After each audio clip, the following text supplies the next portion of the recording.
Okay, so I'm trying not to record in the day when it's sweltering, but guess what? It's sweltering in the evening as well, so if you hear a ooh in the background, that is the fan.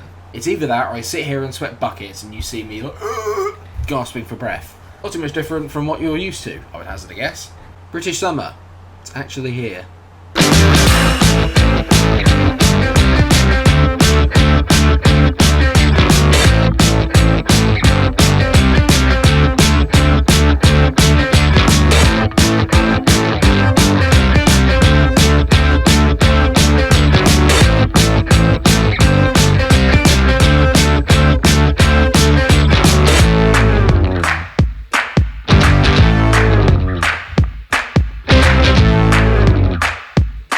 When I met you in the summer, when the leaves turn brown.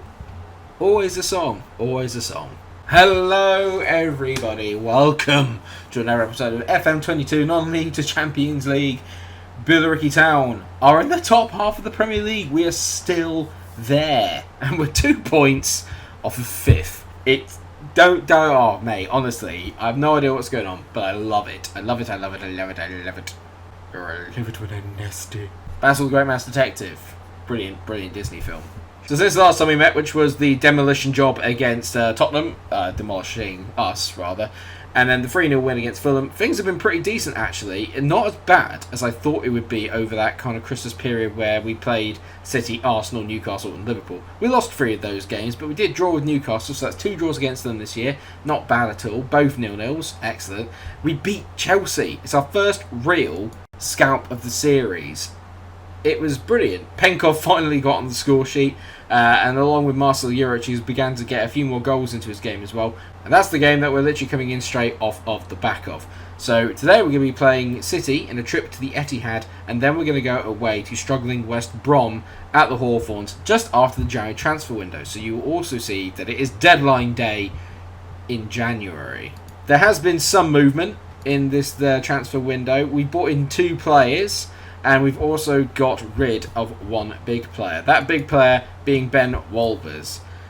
I'm not particularly happy about it, to be fair. The 6'6" centre-back was very good for us. Having said that, he wasn't really, or he just got into his head that he wasn't first choice, even though I started playing Edgar on the left, moved him into it, he wasn't having any of it.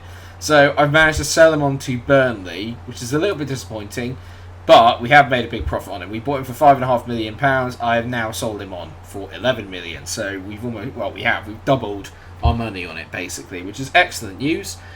And I have bought in replacements. The main replacement being this man, Jose Vega. Now, Jose Vega is a wonder kid. He's a very good player. The problem with him is he's 5'11", which as a centre-back isn't great. Long-term plan is to get him moving up into this position. I'm going to get him playing as a defensive midfielder going forward. It hasn't quite worked out with Ian Dawson. Jose Vega will get trained to play in that position where the height doesn't really become a problem. I did buy him for £4 million though, so it's not too bad. But I said our big issue was at fullback. Hello, Joan Collett. Joan Collett. I mean, I don't know how to pronounce it because it's Spanish, so it could be Juan. I don't think so. I'm going to call him Joan. Alright, Joan is very good, okay? Attribute-wise, he's excellent. Physically, he's excellent. He's really quick. He's got a lot of stamina, good natural fitness. 5'10", is actually a bit taller than what we've been playing with, so pretty happy with that. Mentals are excellent. Concentration of 16 is a massive thing for me. Aggression of 18 is good as well. Teamwork, could use a bit of work at 11. Work rate of 15 is good. Going forward, not brilliant. Crossing 8, dribbling 11. It's not the end of the world. The defensive stats, though, or attributes rather, are actually a little bit better. And he's only 22. He will get better. The most important thing is I bought him from Girona for £8 million, which I think is pretty good. His first performance or appearance was the game against Chelsea, which we won. So there was already an automatic better balance within the team with him being there. The only other position that I'm looking to improve is probably that left-back position for this year. I don't know if I'm going to find the right player to improve it. I don't think that that's really an option at the moment, especially not with the budget that I've got of 6.36 million. Having said that, today there is a likelihood that we might be selling Alvaro Munoz, who was obviously a good signing when he came in. Still just hasn't quite hit the ground running. Can't hold down a first team place. We're really stacked in the middle of the park now for quality footballers. I'm not too worried about him leaving. So I'll obviously walk you through deadline day as that goes on, but the most important thing then is let's get back to the Billericay. It's been a little bit of a slow period for Mino. The goals have finally dried up a little bit. I think he's got 1 in his last 6, which isn't brilliant, but we have been able to kind of pick up the slack elsewhere. This is the way that the team's lining up now then. So Papa Hansen is in goal. Edmonds, Edgar, Cooper and Collett are at the back. Or Joan, rather. Then you've got Shabani, Junko and Juric in the middle. I'm resting Paolo Marcello for the time being. Mehic has been in very good form. He is out on the left. Penkov, after his first goal, he's on the right. And Mino's leading the line in front. Vega is annoyingly away on international duty at the moment. So, good pick me. Well done. I'm not looking forward to seeing what City's team looks like, because it's probably going to be ridiculous. Edison, Pedro Porro, Diaz, Anxo, who's probably excellent. Bello, who's probably excellent. Musiala, great. Phil Foden, great. Fabio Vieira, great. Benjamin Sesko and Erling Haaland. We actually nearly beat City when we hosted them at home. We were 1-0 ahead for ages, and then in the second half they just turned it around and managed to win 2-1. But we had chances in that game to level it up. They're playing a 4-4-2, something I never thought I'd see City play. We're probably going to get battered. That's why I put the West Brom game in afterwards, because West Brom are down in 19th. So let's hope we can get out of this relatively unscathed, and then we'll just head on to the next game, shall we? How many goals do you reckon Haaland's going to get? A lot. Porro to Fabio Vieira. Vieira ups it in. There's Haaland. He's bent it in. I'd like to think it's offside. I don't think it is, because it's City at the Etihad. This will be a goal. Oh my God! It's been disallowed. I never thought I'd see the day. So Fabio Vieira, yeah, he's miles off. Clown.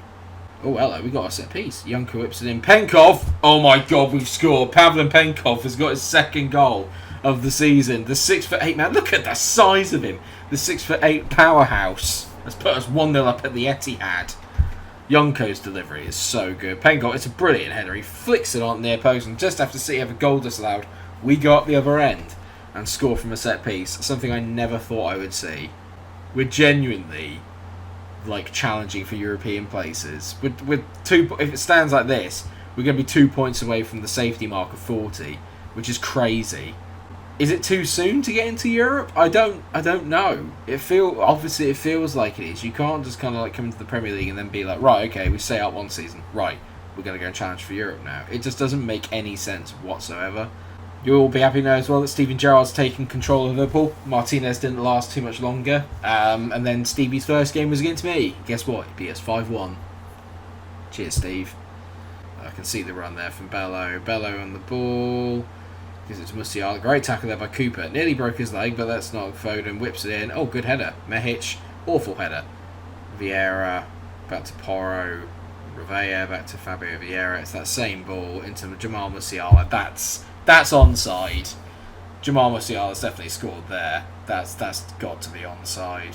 And it is. So Fabio Vieira does finally get his assist. He's not to be denied. It looked a brilliant ball in, to be fair. It's just not getting close enough there. Edmonds not getting close enough. Musiala makes a good run around the back. Decent finish. Bit annoying, really. It's 1-1. I'm going to say keep working hard. We'll get to full time. I'm going to do it individually. Edgar's been really poor. Not good enough. Mino. Not good enough. Mehic. Not good enough. None of them reacted to that. They were like, oh no. I know I've been terrible. It's fine, isn't it? It's good. We're still drawing. So, yeah, but we won't be when you concede 5 in the second half. Lucas has gone back, by the way. The guy that I loaned in from Southampton. Because funny enough, he wasn't playing those. Haaland's missed a sitter. That makes me very happy. So Mehic is going to come off because he's been goddamn awful. Juric is going to go out to that role, and Paolo Marcello is going to come in and play as the Mazzala, I think. The air ups it in, and we've headed it away. Well done, Penkov. Good lad. He's just not having a good time, is Mino. He reminds me a lot of Armando Broja, this season. Really good at Mino over a set. If he scores now, Mino! He's not like Armando Broja. He's amazing. It's 2-1. 2 set-piece goals. I love Mino so much. He's a man for all the occasions, like Johnny English. He's a man for all seasons. Loves them and leaves them alone. What a song. What a film. What a player Adrian Mino is. 2-1 up at the Etihad. Soon to be 2-2 because there's a highlight straight after the goal. And I can see it. There's Musiala. Oh, he's at the post. Oh, he was offside anyway. Way donkey. Honestly, if I can get a decent left back, I think we're genuinely then a decent Premier League team. I think Porro's at the post. We're getting very lucky at the moment. Maguire on the ball with his lovely mohawk. Whips it in. There's Haaland. I knew he was going to score eventually. It had to happen. 4 minutes of added on time. And we are 4 minutes away from a brilliant point. Can you feel it? Every big game, Cooper decides he's going to foul someone.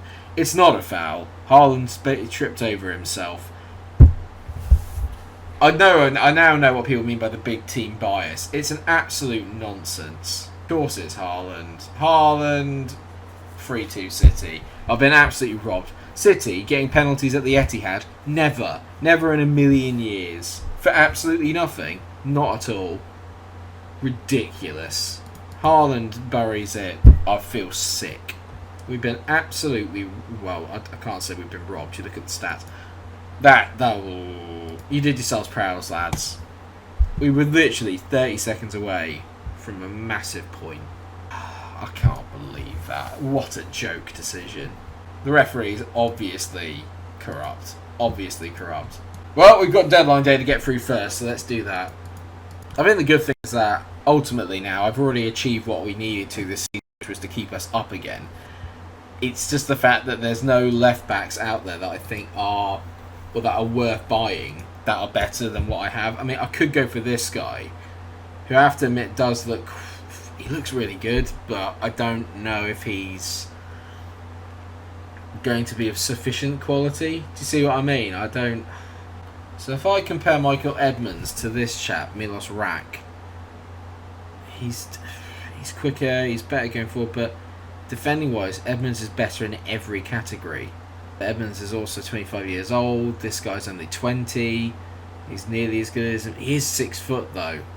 I think I am going to go for this boy, Milos Rak, because he's got 16 leadership, which is brilliant. He's very physically gifted, technically awful. Mentally, he's pretty good. And he's only 20 years old. He's near about the same as Michael Edmonds. So, I think if I go... Let's put some installments on it. So what I've done is I've gone 7.5 million plus 5 million over 3 seasons to get Milos Rak. I think this could be a very shrewd signing. I could have said no, but I just can't help myself. I always like to do more deals. And I am going to adjust the budget to get him in. So our final signing is Milos Rak, who I think looks pretty decent and could be a very good fill-in at left back. He might be able to be our left back for the next 2 or 3 seasons. So I feel better about that. I'll tell you what I'm going to unfortunately have to do is, because obviously we did a little bit of transfer business at the start of the episode, and obviously because now I've done a little bit of business in the transfer window on deadline day, what I'm going to do is I'm going to fit it. There you go, Munoz is going. I'm going to finish the episode here. As good as it be watching West Brom, I'd like to think we already know that we've stayed up this season, so there's not really a lot of jeopardy in that. We need 5 more points to hit 40. Okay, so I don't see the point in us playing that one.